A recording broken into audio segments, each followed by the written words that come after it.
এ বাতিজা এ কাকা বাড়ি হাট যাবা নে কাকা মাফসায় দোয়া চাই আই যাইতে তান্ন ওমা কি এর আগে গেছো যে গাইবা টাইবা দিছি না এর আগে আমি কি করছেন মনে নাই আমের কিয়া করছি ওমা আমি ভুলে গেছেন নাকি আমের কইলাম যে কাকা আর গায়ের কাগজ তো ঠিক নাই পুলিশে ধরলে এটা রিস্ক কোন আমি কোন জানি এমন কোন মারুত আছে নি তোর গায়ে ধরবো আই সেলিম কাকা আসি হরে গেছেন যাই আর কি করছেন এনে আমি আটকেছি মত না পুলিশে আর কাছে তোর কাগজ তো দেখা আর আর গাইতে কোন আছে জানেন নি কোন আছে এনে সেলিম কাকা এমনি হিসমু হিটতে দে জামে নাই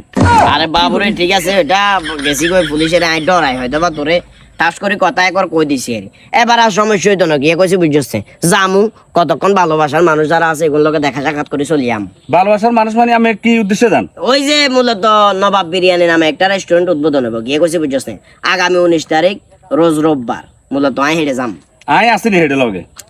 তুই তো অবশ্যই থাকবি না কি আর বিরিয়ানি স্যারকে খাই দিনু না বিরিয়ানি স্যার খাবার আর বাদ দিত না এটা হইতো না আমি বাদ দিতে বিরিয়ানি খাওয়াই দেবো লগে আর রাখতে বলে যাবো নাহলে বাবুরে আই বিরিয়ানি খাবামু বিরিয়ানি পার্সেল করে দিমু আবার বাও দি দিমু তো বাজি চল মেজাজ গরম করিচ্ছে তুই গেলে একটা ভরসা থাকে গিয়ে কইছি বুঝছস না আচ্ছা ঠিক আছে হেডে আর বক্তা হগল আছে আর ড্রাইভার হগল আছে সেগুলোরও কই দেন আমি